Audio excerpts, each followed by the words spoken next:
us with his words. સૌને નમસ્કાર. પૂર્ણ પુરુષોત્તમ ભગવાન શ્રી કૃષ્ણના ચરણોમાં વંદન.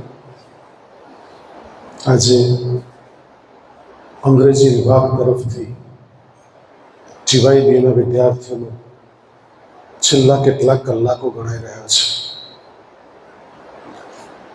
જે સંસ્થામાં 3 વર્ષ પૂર્ણ કર્યા હોય અને છેલ્લા કલાકો ગણાતા હોય અને એને માટે કાર્યક્રમ રાખવામાં આવે, એ કાર્યક્રમમાં ઉપસ્થિત મારા વાઇસ પ્રિન્સિપલ ભાઈ શ્રી હિતેશભાઈ, અંગ્રેજી વિભાગના અધ્યક્ષા ડૉક્ટર રાધાબેન ગૌતમ, ડૉક્ટર નેહાબેન, એશા, વૃષ્ટિ, હિરલ, તમામ વહાલા દીકરા દીકરીઓ, છેલ્લા 3 વર્ષથી તમે કોલેજમાં અભ્યાસ કરી રહ્યા છો એટલે તમારા સંસ્મરણો પણ અહીં વાગોળશો કે 3 વર્ષમાં કોલેજે તમને શું આપ્યું અને તમે કોલેજને શું આપ્યું. એ હિસાબ કિતાબનો દિવસ છે. હું ચોક્કસ એવું માનું છું કે આ એક વટવૃક્ષ સમી શૈક્ષણિક સંસ્થા છે. એણે અમને જે આપ્યું છે એ અગણિત છે. હું ચોક્કસ બહુ આત્મવિશ્વાસપૂર્વક માનું છું કે તમને જે આપ્યું છે એ પણ અગણિત છે.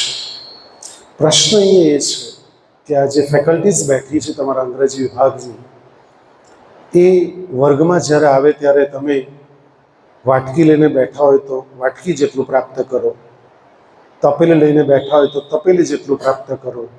તમારું જેટલું પાત્ર છે એટલું તમે પ્રાપ્ત કર્યું હશે એવું ચોક્કસ માનું છું. અને પાત્રતા પ્રમાણે બધા જ પ્રાપ્ત કરે એનો મને વિશ્વાસ પણ છે. હવે પછીની જિંદગીમાં જ્યારે નવા પગરણ ગાયડા કોલેજને છોડશો એટલે તમે MA કરશો, BEd કરશો, અલગ અલગ સંસ્થાઓમાં તમે જશો અને સૌથી વધારે જો યાદ આવશે ને તમને આ ગાયડા કોલેજની ભૂમિ, જે દિવસે તમારું છેલ્લું પેપર હશે અને પછી તો ક્યાંક લાઇબ્રેરી ફીસના પૈસા લેવા પાછા આવશો કે ક્યાંક પછી તમે બીજું કોઈ કામ અર્થે કંઈ વિદેશ પ્રવાસ જશો તો કોઈ ટ્રાન્સક્રિપ્ટ કઢાવવા માટે આવશો, ત્યારે માત્ર આવવા જવાનું બહુ ઓછું થઈ જશે. પણ જ્યારે બીજી સંસ્થામાં જશો ત્યારે ગાયડા કોલેજના 3 વર્ષ અને જે ક્લાસમાં તમે અભ્યાસ કરો છો તે તમને વધારે ને વધારે યાદ આવશે. હું બહુ પ્રમાણિકપણે કહું છું, છેલ્લા 34 વર્ષથી અધ્યયન અને અધ્યાપનનું કાર્ય કરું છું ત્યારે, કે ગાયડા કોલેજમાં જે પરિવાર સાથે, જે સહયોગથી જે વિદ્યાર્થી સાથે કામ કરવામાં આવે છે એવી આખા ભારતની કોઈ શૈક્ષણિક સંસ્થા નહીં હશે કે આટલું ફેમિલિયર એન્વાયરમેન્ટ રાખીને બધા જોડે વાત કરતા હોઈએ.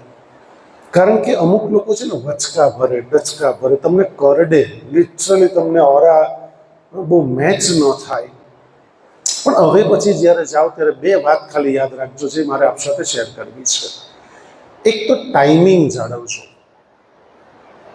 મેં આ લોકોને કહ્યું કે TYBA ની વિદાય તો આપણે જ આપી દેવાની, એમ કે FYSY શું આપે, આપણે આપવાની હોય એમ.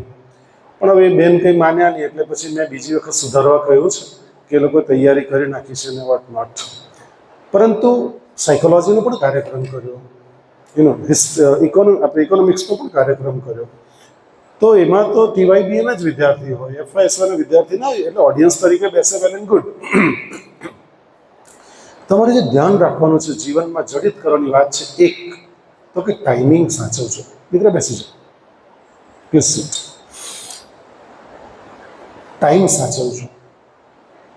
આપણે ટાઈમ બહુ ચૂકી જઈએ છીએ અને આપ સૌ જાણો છો કે અંગ્રેજીમાં સરસ કહેવત છે, ટાઈમ ઇઝ મની. હું તો એમ કહું છું, time is more than money. કદાચ એક વખત મૃત્યુ પામેલો માણસ પાછો આવી શકે છે, ગયેલી સંપત્તિ પાછી આવી શકે છે, પરંતુ એકવાર જે સમય પસાર થાય છે, હમણાં જે ક્ષણો જઈ રહી છે એ પાછી નહીં આવશે. અને પછી યાદ આવશે.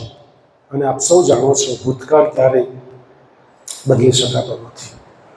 અને ટાઈમની જે વેલ્યુઝ છે, કારણ કે કિંમત ને વેલ્યુમાં ફરક છે દીકરો, જિંદગીમાં યાદ રાખજો. અમિતાભ બચ્ચન સાથે કપ ઓફ ટી, ચા પીને બહાર નીકળો એક વેલ્યુ છે.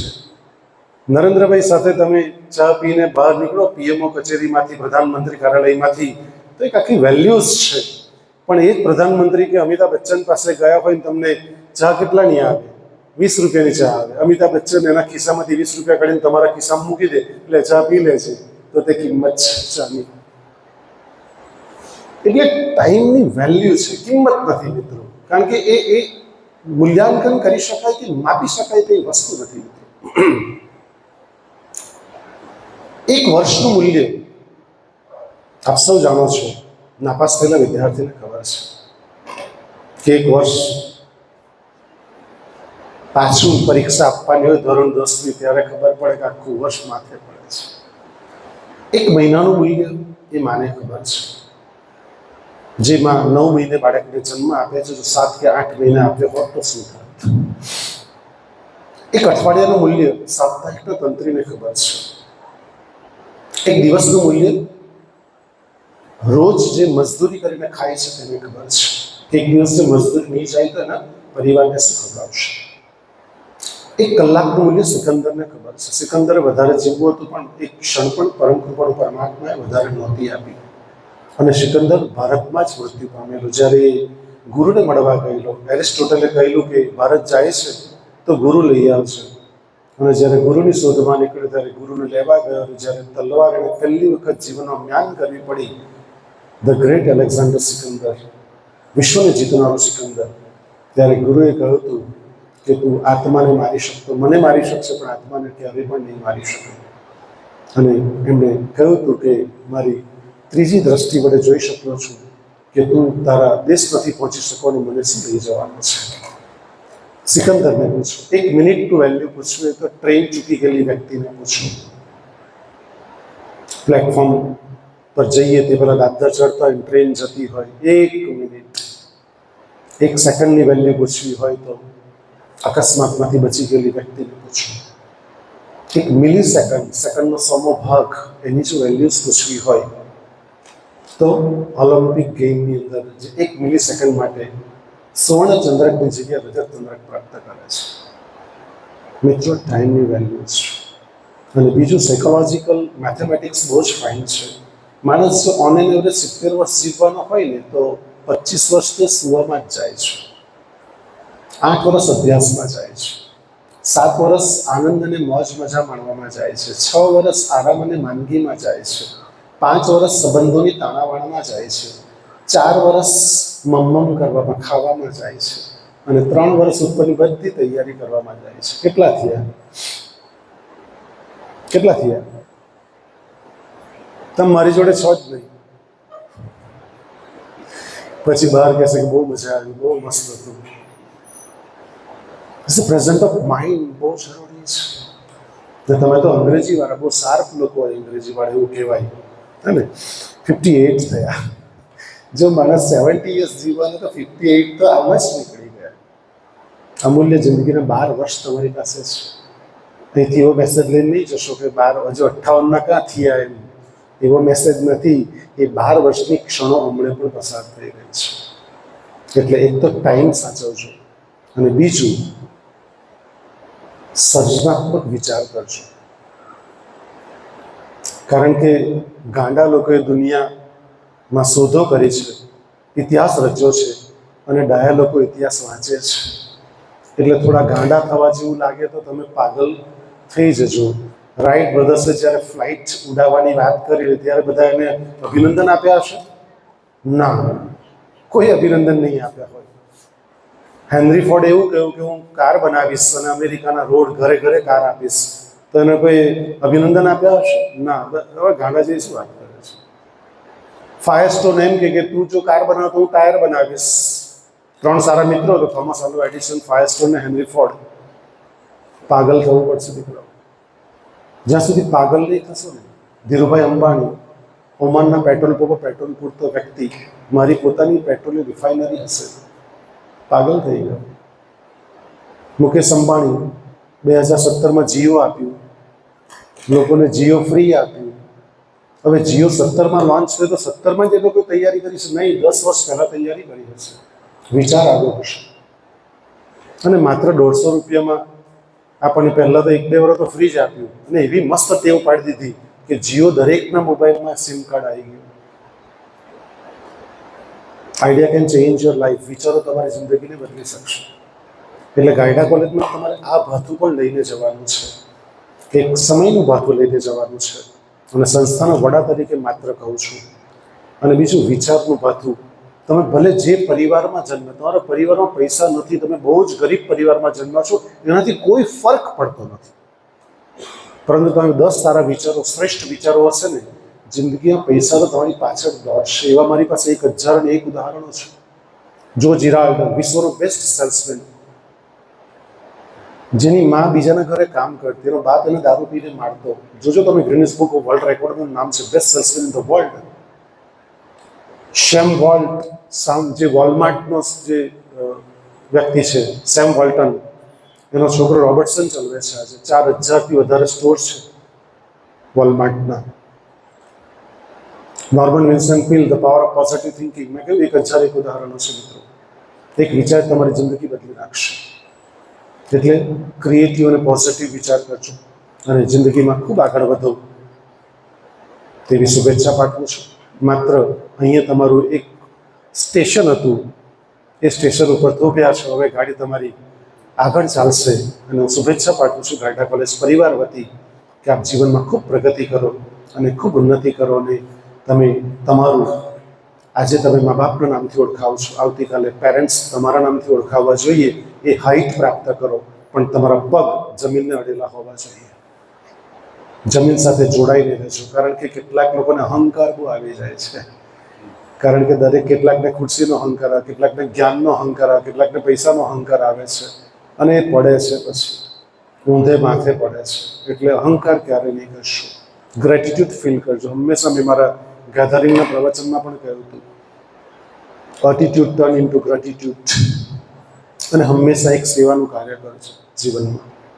રોજ સવારે ઉઠો. કાલે પણ કહીને આવ્યો દિગેન્દ્રનગર સ્કૂલની અંદર કે એક સેવાનું કામ કરો. અને એવી અપેક્ષા નહીં રાખતા કે જાગૃતિ એ દ્રષ્ટિને કામ કરે, દ્રષ્ટિ જ્યારે જાગૃતિને જરૂર પડશે દ્રષ્ટિ જ કામ આવશે, એવું નહીં થશે.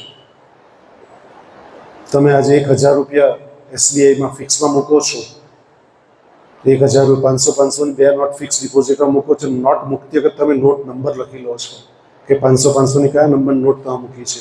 1 વર્ષ પછી તમને હિતેશભાઈ કેટલું વ્યાજ મળે? 5% વ્યાજ મળે, 4%, 40 રૂપિયા. 1040 રૂપિયા તમને SBI પાછા આપશે. પણ તમે ત્યાં કેશિયર પાસે જીદ કરો કે મેં પેલા 1000ની જે 500 ની 2 નોટ આપેલી, એ જ નોટ નંબર વાળી નોટ જોઈશે, મળશે? દીકરાઓ, જિંદગીનો ક્રમ છે કે તમે જેને હેલ્પ કરો છો ને એ તમારું જમા થઈ ગયું, એ તમને પાછું મદદ કરવા જિંદગીમાં ક્યારેય પણ નહીં આવશે. પણ એના સ્વરૂપમાં તમે ઇન્વેસ્ટમેન્ટ કર્યું, 40 રૂપિયા તમારી પાસે આવશે જ, પણ એ અલગ સ્વરૂપે આવશે. એટલે જીવનમાં ખાસ ધ્યાન રાખજો. આપણા પપ્પા મમ્મીને તમે બહુ નારાજ છો કે પપ્પાએ કેટલી હેલ્પ કરી, આજે પપ્પાને જ્યારે જરૂર છે ત્યારે હેલ્પ જ નથી કરતા. ક્યારે નહીં કરશે. એ બીજા સ્વરૂપે કોઈને કોઈ આવીને હેલ્પ કરશે. ભગવાન શ્રી કૃષ્ણે કેટલું સુંદર વાક્ય, કેટલા લોકો ટ્વિસ્ટ કરી. પુનિતાબેન બેઠા છે, કદાચ મારી સાથે સહમત થશે કે શ્રીમદ ભાગવત ગીતામાં કૃષ્ણ ક્યારે એવું કહી જ નહીં શકે, કહ્યું જ નથી કે ફળની આશા નહીં રાખો. એ વાત જ તદ્દન બોગસ કરી છે. એવું કીધું છે એમણે કે તું ફળની ચિંતા કર. ક્યારે? કાર્ય કરે છે ત્યારે. પણ જ્યારે કાર્યના સ્વરૂપમાં, દાખલા તરીકે તું પરીક્ષા આપે છે ત્યારે નાપાસ થઈશ કે પાસ થઈશ તે વિચાર હમણાં નહીં કર, હમણાં તું એટેન્ડ કર. કૃષ્ણ ક્યારેય નથી એવું કે તું કર્મ કરીને ફળની આશ. કર્મ કરો એટલે ફળ મળે જ. પણ એટ ધેટ ટાઈમ તમારે ચિંતા કરવાની, જ્યારે કર્મ કરો છો ત્યારે ચિંતા કરવાનું કારણ નથી. એટલું જ માત્ર કહું છું. અને લોકો આખું ઊંધું ચડાવી દીધું કે કૃષ્ણએ કહ્યું છે કે ફળની આશા. કર્મ કરે એટલે માણસ ફળની આશા રાખવાનું જ, કેમ રાખવાનું? પણ તે પહેલા તારે ચિંતા કરવી પડશે, મહેનત કરવી પડશે. તું શ્રમ કર, પરિશ્રમ કર. એટલે આ જિંદગીનો ત્રીજો પાઠ, ટાઈમ, વિચાર અને પરિશ્રમ. શ્રમ તો કરવો જ પડશે દીકરાઓ, રાઈટ? તો આજના કાર્યક્રમની શુભેચ્છા પાઠવું છું. જીવનમાં ખૂબ આગળ પ્રગતિ કરો. તમે તમારા નામથી મા બાપના નામ ઓળખાય. તમે તમારા કુટુંબ પરિવારનું, સમાજનું અને નવસારીનું, ગારડા કોલેજનું અને ગુજરાતનું અને ભારત દેશનું નામ રોશન કરો અને આવતીકાલે ચમકતા સિતારાની જેમ તમે ક્યાંક એવા હોય તો જીઓ ફ્રી જ છે, ફોન કરજો. આ મારા ડિપાર્ટમેન્ટના મિત્રોને ફોન કરજો, ક્યાં મને ફોન કરજો કે સર આ જગ્યાએ છું. તમારા પિતાને જેટલો આનંદ નહીં થશે એની કરતાં 1001 ગણો આનંદ મને થશે, મારા ડિપાર્ટમેન્ટને થશે, મારા અધ્યાપકોને થશે. એટલે ચોક્કસ યાદ કરજો, કારણ કે તમે લોકો અંકિત થઈ ગયા છો. દ્રષ્ટિ છે, અંગ્રેજી વિભાગમાં છે, દ્રષ્ટિ છે, જાગૃતિ છે, બધા એમ બધા છપાઈ ગયા અંદર એમ કે આ છોકરાઓ ક્યારેય નહીં ભૂલાય. જાગૃતિ 40 વર્ષ પછી મળશે તો પણ હું તો ઓળખી નાખીશ. હે ને, હું 40 વર્ષ 100 સેન્ચુરી તો મારીશ જ, કારણ કે મને 2-1 વાર ચાન્સ મળી ગયા છે. આઉટ થતો તો રહી ગયો એટલે એટલે એ આઉટ થતો તો રહી ગયો એટલે પછી હવે સેન્ચુરી મારીશ જ, એનો મને પૂરો વિશ્વાસ છે. અને હેલ્ધી સેન્ચુરી મારીશ, પાછી જેવો છે તેવો જ રહીશ. રાઈટ? એટલે 40 વર્ષ જાગૃતિ પણ જાગૃતિ તો ઓળખી કાઢીશું કે આ દ્રષ્ટિ છે, આ જાગૃતિ છે. સો ખૂબ ખૂબ શુભેચ્છા, ધન્યવાદ. જય હિન્દ, જય ભારત, જય જય ગરવી.